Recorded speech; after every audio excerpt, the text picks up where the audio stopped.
एक किसान की बदलती किस्मत पार्ट 2।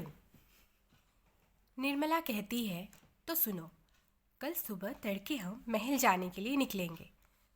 अब आप नहीं, मैं और हमारी बेटियां, हम तीनों ही जाएंगे। आप हमारा यहीं इंतज़ार कीजिएगा। गोविंद कहता है, पगला गई हो क्या? जो गलती मैंने की वही तुम दोहराओगी? जो सुलूक मेरे साथ हुआ कल तुम लोगों के साथ हुआ तो? ना बाबा ना। अरे अपना नहीं तो मेरे बच्चों के बारे में तो सोचो। बैठे बैठे मुसीबत क्यों मोड़ रही हो? जिद छोड़ दो। कोई नहीं और कोई भी नहीं जाएगा, समझ गई ना? निर्मला कहती है, देखिए, मुझे खुद की भी और बच्चों की भी चिंता है, पर जो मैं करने जा रही हूँ उसके लिए मुझे हमारी बेटियों की ज़रूरत पड़ेगी। बस यही वजह है जो मैं उन्हें अपने साथ ले जा रही हूँ। थोड़ा सब्र कीजिए, हमारी चिंता बिल्कुल मत कीजिए, मैं सब संभाल लूँगी। ऐसा कहकर निर्मला वहाँ से चली जाती है। दूसरे दिन भोर होते ही निर्मला अपनी दोनों बेटियों के साथ महल जाने के लिए निकल जाती है और गोविंद बीवी के कहे अनुसार घर पर ही रुक जाता है। इधर महल के कुछ करीब पहुंचकर निर्मला अपनी बेटियों के काम में कुछ कहती है और उनसे बोलती है, तुम दोनों यहीं इसी पेड़ के पास छुप के खड़े रहो। जैसे ही मैं बुलाऊंगी दोनों मेरे पास आ जाना, समझ रही हो ना? और वही कहना जैसे मैंने समझाया है, समझ गई? ऐसा कहकर निर्मला उन दोनों को वहाँ छोड़कर महल की ओर चली जाती है और देखती है कि वहीं दो संतरी खड़े हैं। कुछ दूर आगे गई और उनसे बोली, सुनो भाई, मैं राजा जी से मिलने आई हूँ, मुझे उनसे मिलने दो। तभी एक संतरी उसमें से बोलता है, अरे तुम कौन हो और अकेली यहाँ क्या कर रही हो? क्या काम है तुम्हें, वो भी राजा जी से? तब निर्मला रोने लगी और रोते रोते बोली, मैं बहुत दूर से आई हूँ, बहुत मजबूर और बहुत दुखी हूँ। मेरी समस्या बहुत ज़्यादा गंभीर है, जिसका निदान केवल महाराज ही कर सकते हैं। एक बार उनसे भेंट करवा दीजिए। संतरी बोला, वो सब तो ठीक है, पर अभी उनके विश्राम का समय है और सभा का समय समाप्त हो चुका है। तुम कल आना, तुम्हारी जो भी परेशानी है वो मैं उन्हें कल बताऊंगा। निर्मला कहती, ना भाई ना, आज ही मिलना होगा, वरना मेरा सब कुछ समाप्त हो जाएगा। ये सुनकर संतरी फिर से कहता है, अरे एक रात में ऐसा कौन सा प्रलय आ जाएगा? देखो, हम सब कुछ नहीं कर सकते, तुम जल्दी यहाँ से चली जाओ, वरना अगर हमारे सेनापति ने तुम्हें यहाँ रोते देख लिया तो हमारी और तुम्हारी दोनों की खैर नहीं। जाओ बाबा जाओ, हमें अपना काम करने दो। निर्मला ने अचानक बेहोशी का नाटक किया और गिरने पड़ने लगी। तभी वहाँ खड़े एक संतरी ने उसे उठाकर बिठाया और पानी पिलाते हुए कहा, देखो, तुम जो भी हो, ऐसे अपनी तबीयत मत खराब करो, क्योंकि राजा इस वक्त किसी से नहीं मिलते और हमारे सेनापति बहुत गुस्से वाले हैं। अगर उन्होंने यहाँ तुम्हें ऐसे देख लिया तो तुम्हारी खैर नहीं, इसलिए समझा रहा हूँ, चली जाओ, कल भोर में आ जाना। तभी निर्मला हंसते हुए कहती है, अरे मैं तो भूल ही गई, अगर नसीब में बदकिस्मती हो तो कोई क्या ही कर लेगा। ऐसे हंसते देख संतरी बोलता है, अजीब औरत हो, अभी रो रही थी और अभी हंस रही हो, पता नहीं क्या चाहती हो। निर्मला उठ खड़ी होती है और जाने के लिए जैसे ही मुड़ती है तो धीरे से बड़बड़ाती हुई कहती है, मैं तो दुखी थी, पर सोचा कि इस जादुई आईने से मेरा ना सही पर राजा का तो भला हो ही जाएगा, पर लगता है अब इसे किसी और को ही सौंपना होगा। इस बात को सुनकर संतरी अचानक निर्मला को रोक लेता है और पूछता है, क्या कहा? जादुई आईना? वो क्या चीज़ है भला? सुनो, ज़रा ठहरो तो, ये अभी अभी क्या कह रही थी तुम? क्या तुम्हारे पास कोई जादुई आईना है? अगर सच में ऐसा है तो दिखाओ, हम भी तो देखें कैसा दिखता है। या फिर महाराज से मिलने का ये कोई नया बहाना है तुम्हारा, निर्मला संतरी से कहती है। नहीं नहीं, मैं झूठ नहीं कह रही, यह सत्य है। मेरे पास एक ईश्वरीय शक्ति से शोभित अत्यंत मोहक जादुई दर्पण है। इसे राजा को सौंपने आई थी, पर यह तो हुआ ही नहीं, इसलिए अब जा रही हूँ। संतरी कहता है, अरे कहाँ चली? ज़रा रुको तो, हम तुम्हारे लिए कुछ करते हैं। और तभी उनमें से एक संतरी अंदर जाकर सेनापति को बुला लाता है और सेनापति निर्मला के पास आकर बोलता है, कौन है तू और कहाँ से आई है और ये सब क्या कर रही है? कौन सा जादुई आईना तेरे पास, ज़रा हम भी तो देखें। निर्मला एक नकली मोतियों जड़ित आईना लेकर सेनापति के हाथ में देकर कहती है, यही है वो आईना, ये देखिए। सेनापति कहता है, अच्छा, ये तो साधारण सा दिखने वाला आईना लग रहा है। हाँ हाँ, इसकी नक्काशी से तो ये अनमोल लग तो रहा है, पर हम कैसे मान लें? ये भी तो हो सकता है कि ये झूठ मूठ का आईना हो। क्या प्रमाण है कि ये जादुई है? और तेरे पास कैसे आया? सब कुछ बता, वरना यहीं काल कोठरी में बंद कर दूंगा। निर्मला बोली, मैं सच कह रही हूँ, झूठ नहीं बोल रही। ये आईना सचमुच जादुई है और मेरे पास मेरे अच्छे कर्मों की वजह से आया है, और अब मैं इसे राजा को देना चाहती हूँ। अच्छा, अगर ऐसा है तो तू इसे दे ही क्यों रही है? वो भी जादुई वस्तु ऐसे ही कोई क्यों किसी को दे देगा? और कैसे इससे जादू होता है, ज़रा हम भी तो देखें। निर्मला कहती है, मैं इसे इसलिए देना चाहती हूँ क्योंकि अब मेरे पास इसके रहने की अवधि खत्म हो चुकी है, और अगर अब ज़्यादा समय इसे अपने पास रखा तो मैं अपना सब कुछ खो दूँगी। सेनापति कहता है, क्या मतलब? क्या कहना चाहती हो? निर्मला कहती है, असल में ये एक बहुत गरीब परिवार की कहानी है, और वो गरीब कोई और नहीं, मैं ही हूँ। मेरा एक बहुत गरीब परिवार था। जैसे तैसे हम सब गुजारा कर रहे थे। मेरे परिवार में मेरी 2 बेटियाँ और मेरे पति थे, परंतु अब मुझे छोड़कर वो सब नहीं है। तभी सेनापति कहता है, क्या क्या कहा? फिर से कहो तो। ये क्या कह रही हो? तुम अकेली हो? तभी निर्मला कहती है, असल में मेरे परिवार का गुजारा जैसे तैसे करके चल रहा था। तभी एक दिन एक चिड़िया घायल अवस्था में मेरे घर आकर गिरती है। मेरी बेटियां उसे उठाकर उसकी चोट पर मरहम लगाती है, उसके घर पर रखकर अच्छे से देखभाल करती है, जिस वजह से वो चिड़िया बिल्कुल ठीक हो जाती है।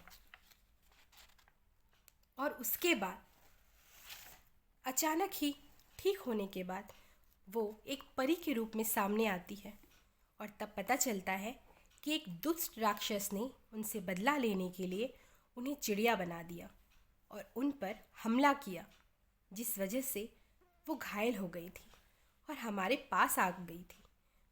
पर अब वो ठीक हो चुकी है, वो भी हमारी ही वजह से, क्योंकि मेरे बेटियों ने निष्काम भाव से उन पर लगे चोटों को भरा था, उनकी सेवा की थी।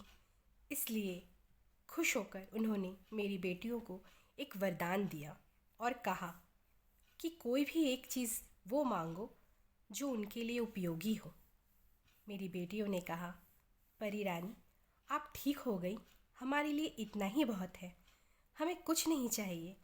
यदि आपको देना ही है तो आप कुछ ऐसा दीजिए जिससे हमारी स्थिति बदल जाए, हमारा जीवन सुख से बीते। फिर क्या था, परी ने झटके से हाथ हिलाया और एक छोटी सी देवी की मूर्ति दी और बताया कि हमें सच्चे भाव से और भक्ति से हर दिन इनकी पूजा करनी होगी। यदि हमारी पूजा सफल हुई तो इसका फल जल्द ही हमें मिलेगा, और साथ ही हम सबके दिन बदल जाएंगे। फिर क्या था, मैं और मेरी बेटियां नियमित रूप से श्रद्धा भाव से उस देवी की पूजा करने लगे। काफ़ी समय बीत जाने के बाद भी हम हताश नहीं हुए। तभी एक दिन हमें ऐसा लगा कि शायद ऐसा कुछ भी नहीं है, ये सब तो एक स्वप्न जैसा था और शायद परी ने हमारे साथ हास्य किया था। तभी एक रात्रि मेरे सपने में स्वयं देवी आई और मुझसे कहा कि वो हमारी निशिदिन की पूजा से प्रसन्न हुई हैं, इसीलिए वो मुझे एक दर्पण देना चाहती हैं।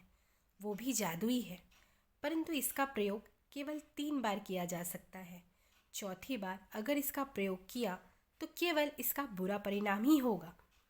3 बार के परिणाम स्वरूप हमें मनचाहे फल की प्राप्ति होगी और जब मेरी इच्छा पूर्ण हो जाए तो इसे मैं किसी ऐसे व्यक्ति को सौंप दूं जिसने इस राज्य के लिए अपने जीवन में विशेष योगदान दिया हो। बस तभी मुझे ये कहकर देवी वहाँ से चली गई और उसी समय से यह दर्पण मेरे पास है। सेनापति पूछता है, तो क्या तुम्हारी 3 इच्छाएं पूरी हुई? अगर हाँ तो इसे राजा को ही क्यों देना चाहती हो? संतरी ने बताया, तुम रो रही थी। अगर यह दर्पण इतना ही कीमती है तो तुम्हें तो खुश होना चाहिए, तो तुम इतनी हैरान परेशान क्यों हो? निर्मला कहती है, माफ़ कीजिए सेनापति जी, मेरी 3 इच्छाएं पूरी हो गई, परंतु मैं लालच में आकर चौथी इच्छा पूरी करने के लिए जैसे ही दर्पण में देखा तो मेरा सब कुछ बर्बाद हो गया। सेनापति कहते हैं, क्या मतलब? क्या कहना चाहती हो तुम?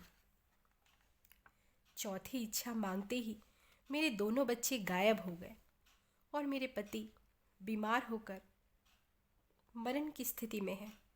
अब मैं क्या करूं? तभी मैं रोने लगी और सोचने लगी कि अब क्या होगा मेरा, ये मैंने क्या कर दिया। मन ही मन देवी से क्षमा मांगने लगी। तभी देवी प्रकट हुई और उन्होंने कहा कि जब मैं ये दर्पण किसी सही हाथ में सौंपूंगी तभी मेरे बच्चे मेरे पास लौट आएंगे। सेनापति ने हंसते हुए कहा, ऐसी बात है तो राजा जी तुम्हें सही क्यों लगते हैं? निर्मला ने कहा, एक राजा ही तो है जिन्होंने इस राज्य के लिए, यहाँ के प्रजा के लिए जाने कितना कुछ किया है। उनसे ज़्यादा योग्य मेरी नज़र में इस दर्पण के लिए कोई हो ही नहीं सकता।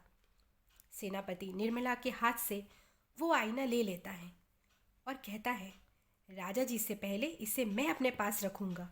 अगर मेरी 3 इच्छाएं पूरी होंगी तभी मुझे तुम्हारी बात पर भरोसा होगा, वरना मैं महाराज को किसी भी प्रकार का नुकसान होते हुए नहीं देख सकता। निर्मला कहती है, आप ज़बरदस्ती मुझसे ये नहीं ले सकते, वरना इसका परिणाम सही नहीं होगा। सेनापति क्रोधित होकर निर्मला को काल कोठरी में बंद करने का आदेश देता है। तभी वो ज़ोर से चिल्लाती है, बचाओ बचाओ, इस क्रूर सेनापति से बचाओ, ये मेरे साथ ज़बरदस्ती कर रहा है।